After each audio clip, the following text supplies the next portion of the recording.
Now, Aunt Bess, right, I've got to admit, I went through probably 4 or 5 years of my life just having Aunt Bess's Yorkshire puddings. There were dark days, dark years.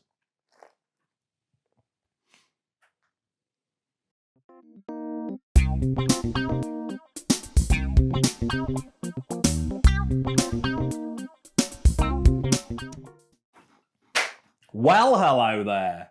Perfect drafters. How are we diddly doing? How are we doing? Are we good? Good. Because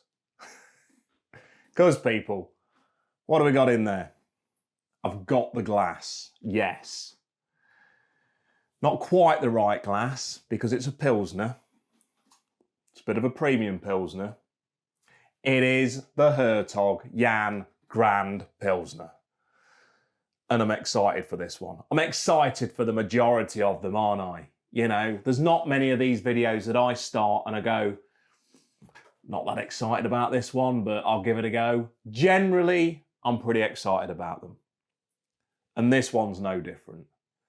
There's one big reason for that, and that's because my #1 keg on this machine is just the standard Hertog Jan. Yeah, that's the one I like. If I was going to pick any kind of lager to have on this, that's my beauty. It's not too gassy. It's got a nice, beautiful aftertaste. It's smooth. I just love it.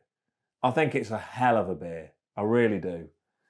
And look back on my review of it, please do, because I enjoyed it. I really thought it was a belter. Gets above the Jupiler for me. Stella's a hard one to beat, just your standard Stella, I'll agree, but I think it does. Hawkston comes in there now. We have got some beauties on there, although I have heard some of the later Hawkston kegs haven't been quite up to scratch, but it's a good beer. It's a good keg. So this one, like I say, it excites me. It's like a Bobby Dazzler of a lining within a nice suit jacket.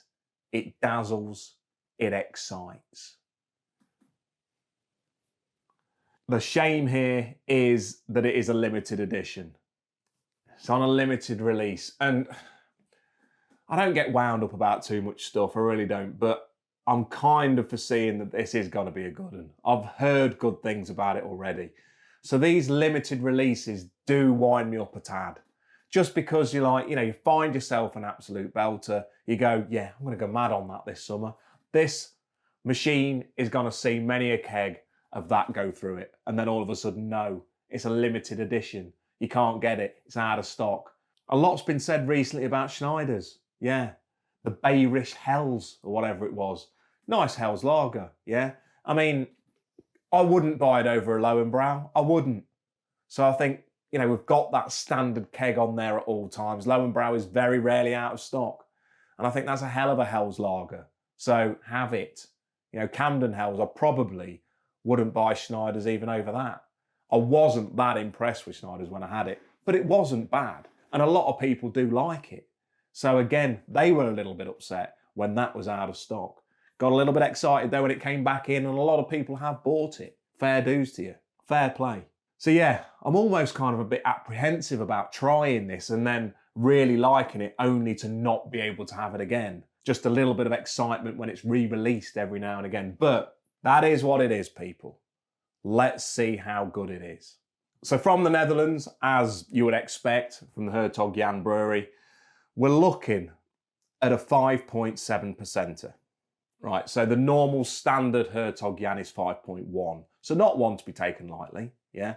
Not even the standard is one to be taken lightly because it does go above that 5%, which I always feel is a bit of a threshold for me. It's kind of like when it goes just above that, we're getting into a serious tasting beer. So 5.7% is another reason why I think this could well be a beauty. The standard Hertog Jan is £36.50, and that's in stock quite often. And this one with that, 0.6% extra ABV is a little bit more expensive. So you're looking at £37.50 for this keg, okay? Standard stuff, 6 litres, 10.5 pints. It's the usual fare, people. Let's have a look at that keg. Let's do the pour. I'll bring it in. Now, I'm going to be totally honest with you. If this hasn't got a clean glass, it's not the missus's fault this time, yeah? It's because this glass has been in my glass cabinet. That sounds fancy. It's just an IKEA job. But it's been in there a while, probably several months, yeah, without being used. Probably more than that. That could have been in there a year without being used. Now, I don't think it should get too dusty in there. It doesn't look like it should. So hopefully it'll be all right. But I meant to give it an extra quick swill of water, a bit of, bit of a clean out. I didn't. So when I bring that in, if it ain't looking the cleanest, I can only apologise. Let's hope I did a good job before I put it in that glass cabinet. But I'll bring it in. We'll have a look, see if we've got any bubs. Then I'll take it back behind the bar.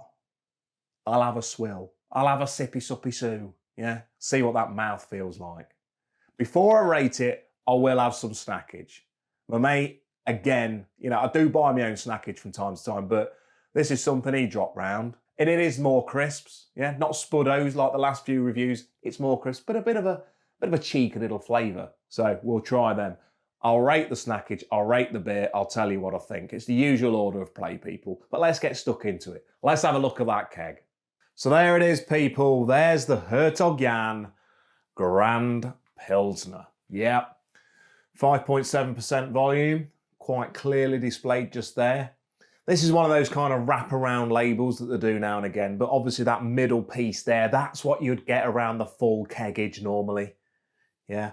So basically you've got the nice, deep, royal blue background. You've got that lovely crest, the Hertog Jan font, lovely stuff. And you've got that king. He's got a nice stein of it, sitting there in his hand, ready to be supped. He's a happy king. Yes, he is. Am I going to be a happy Baldy? Let's see. Let's get that keg back in and let's get it poured. Right then, people. Here we go. We've got the glass. We've got the machine. Let's do the pour. So it is the first one out there. They're normally a little bit lively. Yeah. It is a little bit.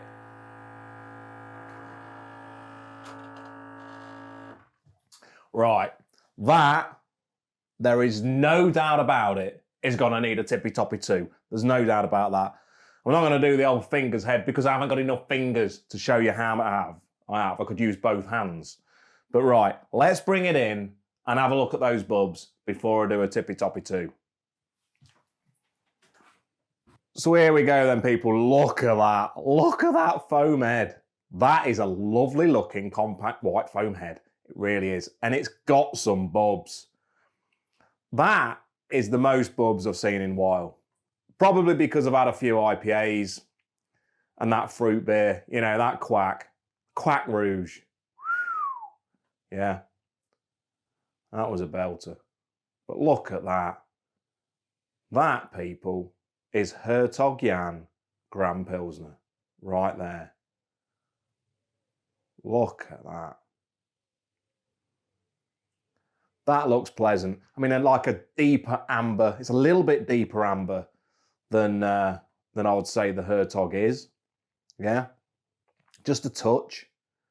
Just a touch. Is it going to be as smooth? Is it going to taste as good? This, people, is basically the even classier version of my No.1 Keg, apparently. So, if that's the case, we could be in for a little treat. Let's get it supped. Come on. There we go then. I told you, didn't I? I said it would need a tippy toppy too.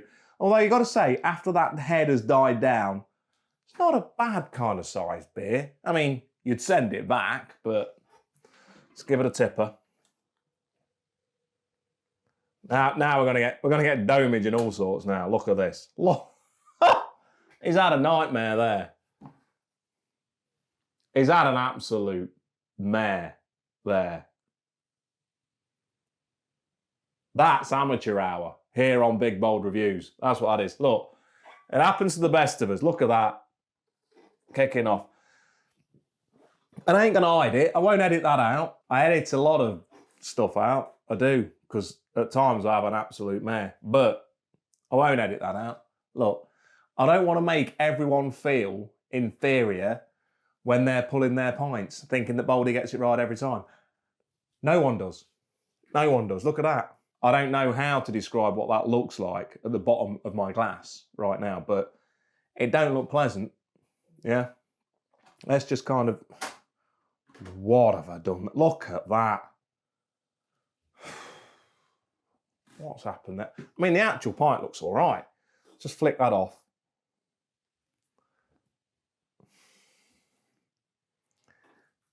Yeah. There we go. Anyway, people. There we go. Look at that. Look at that little beauty. I'll tell you what, that's clear. That is very clear. It's like a Glacier, Fox's Glacier Mint, but amber styly. Yeah. Few bubs still kicking off up there. That glass is not dirty. I'm happy with that. IKEA glass cabinet has worked a dream there. Absolute dream. Lovely little head. Very white, very nice. Few bubs kicking off. I'm going to get stuck into this, people. Let's see what I think. Cheers, Perfect Drafters.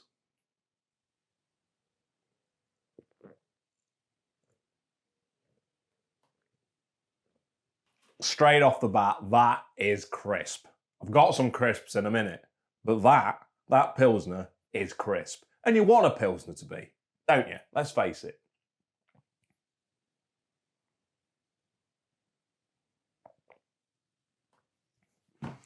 It's got that kind... Yeah, I'm just reminiscing to the Hertog Jan, the standard one. And it's got similarities to it, it really has, which is unsurprising, yeah? I mean, any clown can tell you that. Any clown could guess at that. But it has, you know, and that is a good thing. Does it taste that extra kind of ABV-ish? ABV-ish. Probably a touch, yes, but only a touch. Which I suppose it is. It's not like it's a full, you know, percent extra. It's 0.6% extra. It is absolute quality. Mouthfeel is beautiful. Not too gassy. Not too gassy at all. You could fire quite a few of them down. That, being that extra bit of ABV-ish, that could actually be quite dangerous. That's what I'm thinking. It's not quite a, you know, an Oktoberfester, is it? I don't think. You know, the Lowenbrau Oktoberfest is 6.1%. I think that positions it quite nicely because you have, you know, 3, maybe 4 of those Oktoberfest jobbos and you really do know it.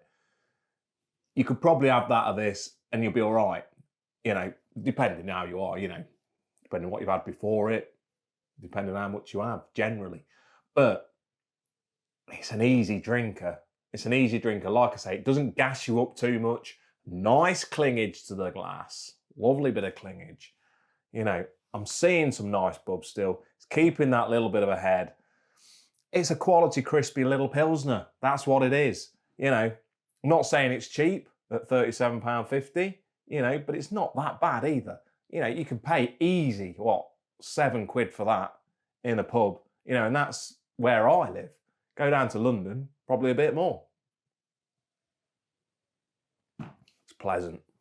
It's pleasant. Lovely mouthfeel. No bad aftertaste. Nice and crisp. Very refreshing. I could see myself drinking that, you know, around a barbecue. Happy days. Happy days. Coming into the summer. You know, I mean, this is a 3-degreer. You know, so perfect for the original Perfect Draft machine. Set it to 3 on here. I might even say go a bit colder. You know, if we're going into these kind of heat waves and stuff, go a little bit colder than that.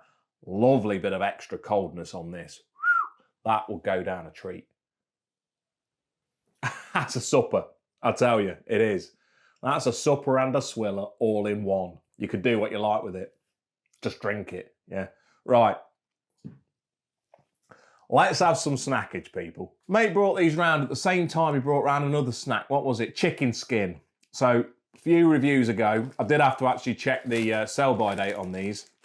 And I have been suggested a few other snacks. Rick Unwin, again, has been, messaging me about slabs. I need to get some of them slabs. And I think, where did he say it was? Farm Foods. He said, Farm Foods are selling slabs. Get yourself down there, Baldy. Have a look. Unfortunately, I read that message. Literally, my stomach is doing something. I'll tell you, there's some growls going on. There's some growls. I need some food, I think. I read that message of his probably 10 minutes after arriving home, literally from walking past a Farm Foods. And I generally don't go that route through town. That's irrelevant. I don't think I've ever been into the Farm Foods here where I live. No. It's probably not a shop that many of you are familiar with. It's kind of it's a poor man's Iceland. And an Iceland's like a poor man's Sainsbury's? No. It's on its own, isn't it? I don't know. I don't care. Right. Anyway, I didn't get the slabs. It's not about the slabs. It's about these. What are these? It's bags of flavour. Seabrook. Yeah. That's the make of it. Made with pride since 1945. But this flavour, Aunt Bessie's roast beef and Yorkshire pudding, thick, crinkle, cut crisps. Beautiful. Yeah, happy days. They are gluten-free and vegetarian. Now, Aunt Bess, right, I've got to admit, I went through probably 4 or 5 years of my life just having Aunt Bessie's Yorkshire puddings. There were dark days, dark years. But anyway, let's face it, they're average at best. You got to say, if you're in a restaurant and you have a roast and you've got a lovely bit of beef there, happy days, thank you very much for my beef. That's lovely and succulent. I've got some lovely crispy roast potatoes there. Your gravy's nice and thick. I'm liking it. Bit of horseradish, yes please. And then on that plate, you've also got Aunt Bess Yorkshires. You've basically copped out there, yeah. They're not the best. Aunt Bess, I don't mind the roast potatoes. Fire them in an air fryer, and they're not that bad. If you're feeling a little bit lazy. Recently, I'm doing some absolute belters of roast potatoes, cooking them around the meat and that. Beautiful. I put a little bit of flour in, and also some celery salt. Yeah. I think I said that on a recent review as well, about roast potatoes, but I am particularly proud of them at the moment, to the extent that I'm actually going for a meal this weekend and I've avoided roasts. I've avoided a beef roast. I've avoided a chicken roast just because I don't think it's going to come up to the standard of what I'm doing at the moment. So I'm just going to be disappointed, paying more and be disappointed. So I've avoided it. I'm out. No, keep it. But yeah, I went through a phase of having Aunt Bess Yorkshires. I've now got quite good at doing Yorkshires.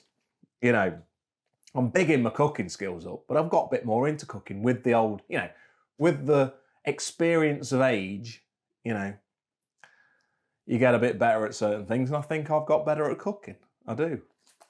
And Yorkshire puddings, I'm pretty good at now, so I don't feel the need to have a substandard Yorkshire, which is basically what an Aunt Bess is. No offence to her. I'm sure if she was doing it in person, they would be belters, but your frozen Yorkshires, not over impressed. Anyway, bringing people together with the traditional flavours of a roast dinner. These much-loved brands have crafted this brilliant range of crisps just for you. Packed full of flavour, our thick crinkle-cut crisps. If you're in America, they might call them chips. I don't think Aunt Bess travels over there, though. Our thick crinkle-cut crisps are the perfect snack to share with family and friends. Brilliant by the bagful.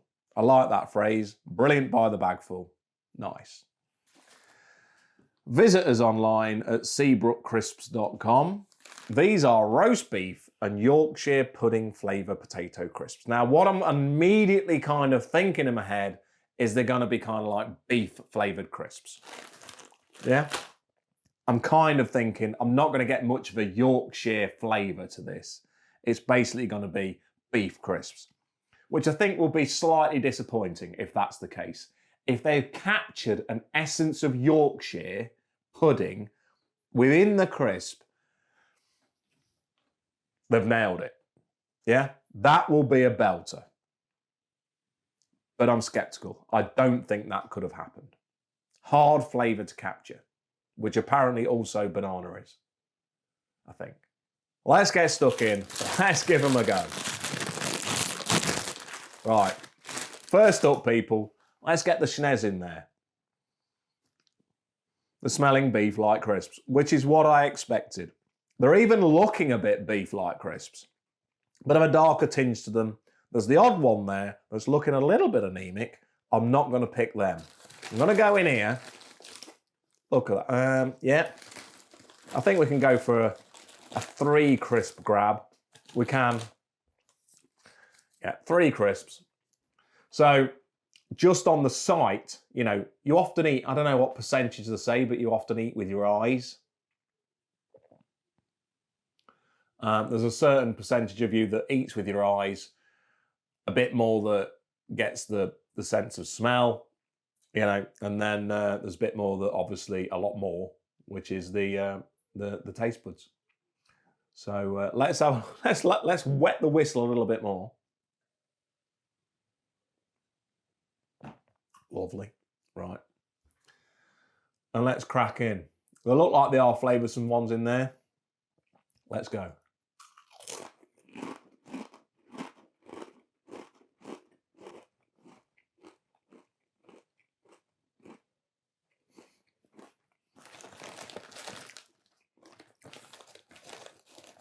Hello.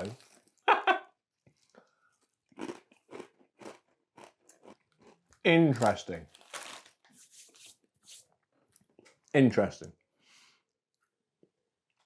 Because I would say that beef flavoured crisps are probably one of my least favourite crisps there is in terms of flavours. It's down there with the likes of roast chicken, right? Basically meat flavoured crisps I don't think turn out that well, apart from bacon.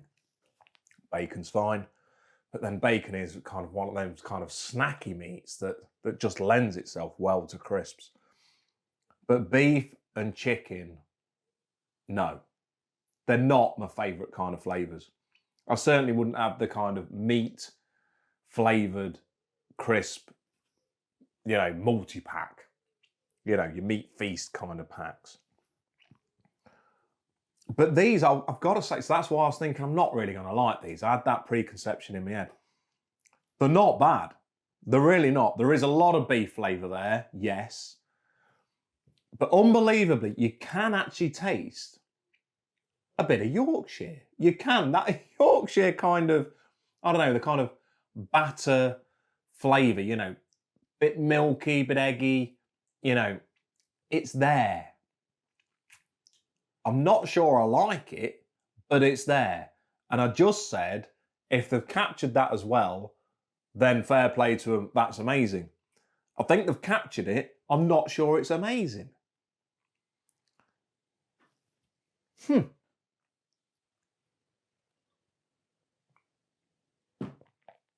I'm just not sure it's a good flavour.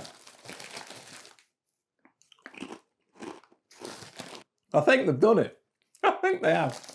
I think they have done it. I'm really surprised with it.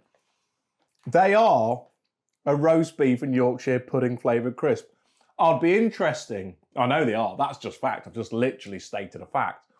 But it does taste like that. It does. It's like you have got, you know, a fork on your Yorkshire and poked through to a little bit of beef as well, popped it in your mouth. And so I don't know why I don't absolutely love them. I'm just not sure they're a good crisp flavour. Simple as that for me. You know, might be for you. Might be. But they've captured it perfectly. You kind of breathe out straight away as soon as you put them in.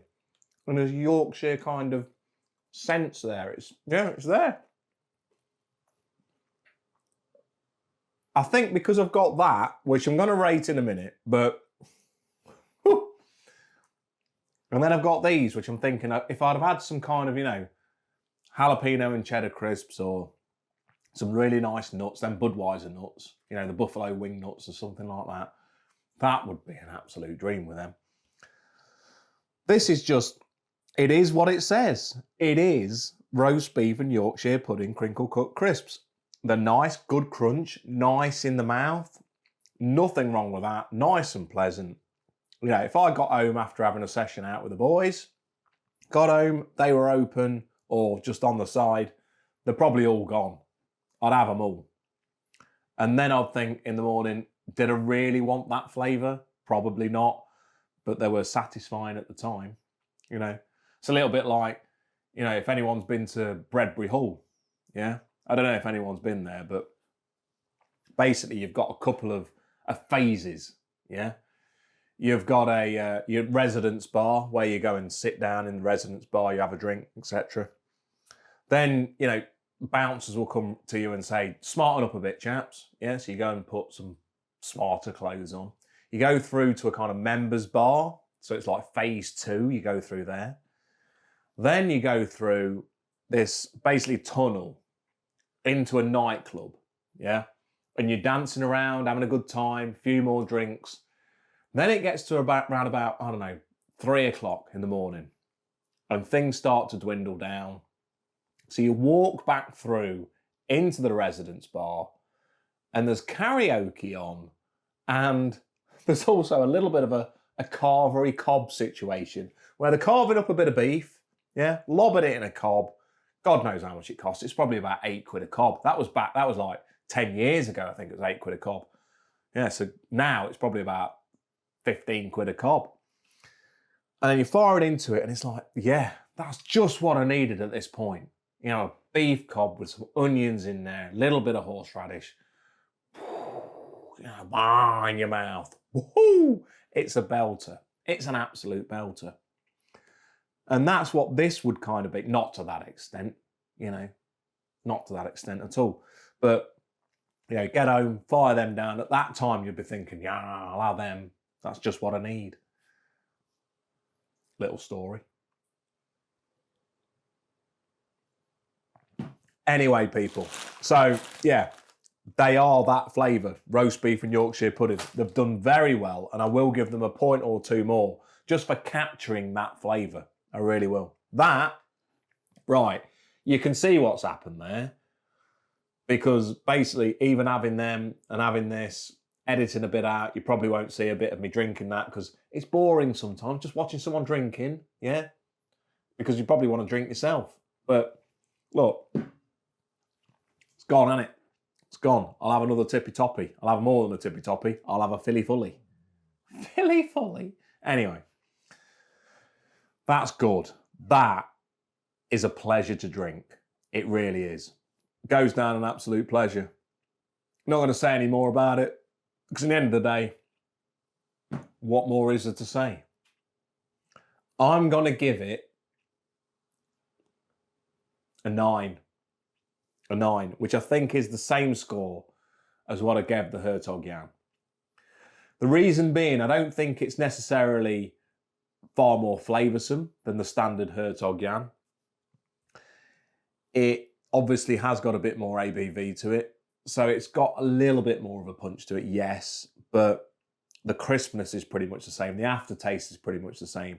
I wouldn't say it's amazingly different, but I would say it's pure quality. Pure quality. A pleasure to drink. Cheers.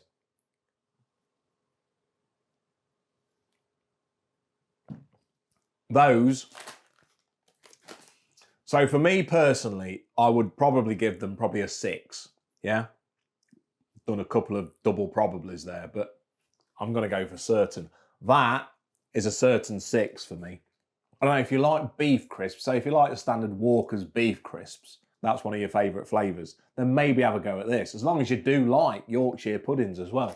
So, if you are a fan of Yorkshire puddings and you do like beef flavoured crisps, get them because I think you'd love them. They've really captured the flavour there. You know, you could be banging on for an 8 or 9. if you are into beef flavoured crisps. It's not my favourite flavour. Simple as that. But they've done well there to get that Yorkshire pudding flavour in there. Apparently there are some new kegs coming up. Apparently we've got a couple of IPAs. Therefore, there could be some more big, bold reviews of those kegs. I've also got, say it at the end nearly every single one, that left Ritual 9. So if those other kegs do not get released in the imminent weeks, I will be reviewing that Ritual 9. Obviously, I've got this little baby to get through, which I will do, I dare say, because that's going to be pretty easy. I might have a few mates around because they're going to love that. That's a beauty. That will go down well with mates. It really will. Easy. It's like it's being angry with me, isn't it? Do not give me to mates. Have me yourself. I wonder if that's how a perfect draft machine would talk. Right. But people, to see that Ritual 9 review, please do subscribe to the channel. Please do give us a like on this video. It's always appreciated. And I'm sure I will be reviewing those new kegs when they arrive. Yeah. So, yabba abba do. But for now, Perfect Drafters, have an absolute belter. Enjoy whatever you're doing. Have a cracking week. Have a few beers with a few mates. Enjoy the sun if it shines. You people are awesome. Thank you for watching my videos. I really do appreciate it. And thank you for just being quality people. Yeah, love your comments. Please do comment below. Have a bell to Perfect Drafters. Cheers. Have a belt. I've not left myself any beer left. Have a beauty. Cheers, Perfect Drafters. Cheers.